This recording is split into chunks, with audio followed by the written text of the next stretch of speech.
মণ্ডপে আমরা দেখতে পাচ্ছি একইভাবে মানুষের ভিড়। সরাসরি আমাদের দুই প্রতিনিধি দুই জায়গা থেকে রয়েছেন, ঐশী মুখোপাধ্যায় এবং মাধুরী চট্টোপাধ্যায়। প্রথমে ঐশী, তোমার কাছে আসবো। বালিগঞ্জ কালচারাল থেকে ঐশী আমাদের সঙ্গে রয়েছেন। ঐশী, সেখানে এই মুহূর্তে ঠিক কি ছবি? দশমীর রাত এবং ইতিমধ্যেই 10:30 বেজে গিয়েছে।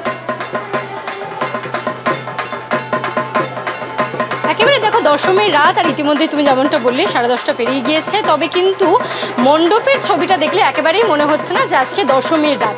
দশমীর রাতে ভিড় একটু কম থাকবে এই ভেবেই কিন্তু দর্শনার্থীরা বেরিয়ে পড়েছেন প্যান্ডেল হপিংয়ে। তুমি দেখতে পাচ্ছ বালিগঞ্জ কালচারালে এবারের থিম প্রথা 75 বছরে পা দিয়েছে, আর তাদের এই থিম উপভোগ করার জন্য দর্শনার্থীদের ভিড় আবারও আজকে দশমীর রাতেও উপচে পড়া। বলা যেতে পারে 3 ধরনের জায়গা নিয়ে মণ্ডপ চত্বরে, যেখান দিয়ে দর্শনার্থীদের প্রবেশ এবং বেরোনোর জায়গা। তুমি দেখতে পাচ্ছ যে অনেক দর্শনার্থী এসেছেন, অগণিত দর্শনার্থী এসেছেন। প্রতিদিনের মতোই সন্ধ্যাবেলায় রাত্রেবেলায় যেরকম ভিড় মণ্ডপে মণ্ডপে আমরা দেখতে পাচ্ছিলাম, আজকের ছবিটা কিছুমাত্র বদল হয়নি। যে সমস্ত মণ্ডপগুলোতে প্রতিমা এখনও রয়েছেন সেখানেই কিন্তু মণ্ডপে মণ্ডপে দর্শনার্থীদের ভিড় দেখা যাচ্ছে। অন্যদিকে তোমায় দেখাবো যে এখানে কিন্তু দেবী বরণ এবং সিঁদুর খেলা সারা, সে কারণে মায়ের মুখে এখনও সিঁদুরের ছাপ দেখা যাচ্ছে।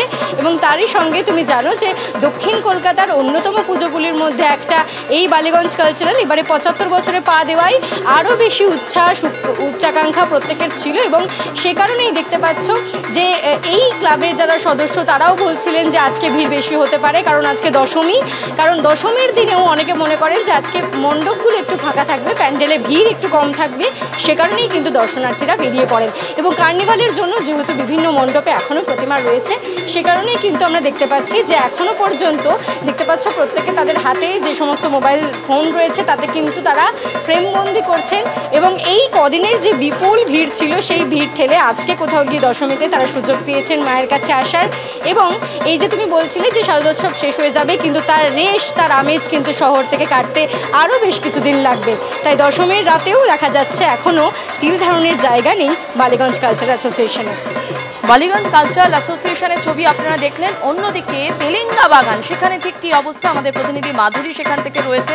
তেলেঙ্গা বাগানের আমরা জানি যে একদিকে থিম যেমন আকর্ষণ, অন্যদিকে একটা আলোকসজ্জারও বিষয় থাকে। মাধুরী, দশমীর রাতে এই মুহূর্তে কতটা জমজমাট তেলেঙ্গা বাগান?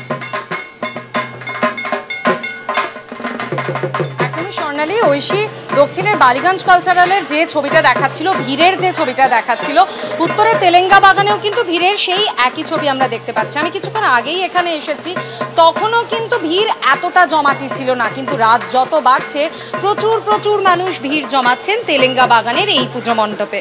60তম বর্ষে অভিনব বিষয় ভাবনা অচলায়তন। দীর্ঘদিন ধরে চলে আসা সামাজিক রীতিনীতি যখন কুসংস্কারে পরিণত হয়, অচলায়তন তৈরি হয়, তখন সেই অচলায়তনকে ভাঙার জন্য নবীন প্রজন্ম যুক্তি দিয়ে বুদ্ধি দিয়ে সামনে এগিয়ে আসে। সেই অচলায়তনের সাক্ষী থাকতেই কিন্তু প্রচুর মানুষ এখানে আসছেন। আনুষ্ঠানিকভাবে পুজো শেষ হয়ে গিয়েছে, দশমী বলে কথা, বিষাদের সুর, মন খারাপের সুর সেটা তো থাকবেই, কিন্তু তার পাশাপাশি উৎসবের রেশ যতক্ষণ পর্যন্ত থাকছে, উত্তর থেকে দক্ষিণ যে কটা মণ্ডপ রয়েছে সবগুলোকে একবার শেষ দেখা দেখে ফেলতে হবে। তো না হলে যে গোটা একটা বছরের অপেক্ষা।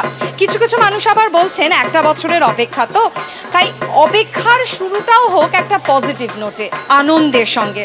আর সেই কারণেই যতক্ষণ পর্যন্ত উৎসবের এই রেশ শহর জুড়ে থাকছে ততক্ষণ পর্যন্ত প্যান্ডেল হপিং অব্যাহত থাকবে, চলতে থাকবে উন্মাদনা, উত্তেজনার পারদে গা ভাসানো। সব মিলিয়ে দশমীর রাত্রে এই মুহূর্তে তেলেঙ্গা বাগানে কিন্তু একদম জমজমাট ছবি। স্বর্ণালী, যতক্ষণ মা আছেন, যতক্ষণ মণ্ডপের সেই সাজসজ্জা যাদের দেখা হয়নি, সেই সময়টুকুকে নষ্ট না করে মানুষ কিন্তু বেরিয়ে পড়েছেন দশমীর রাতেও।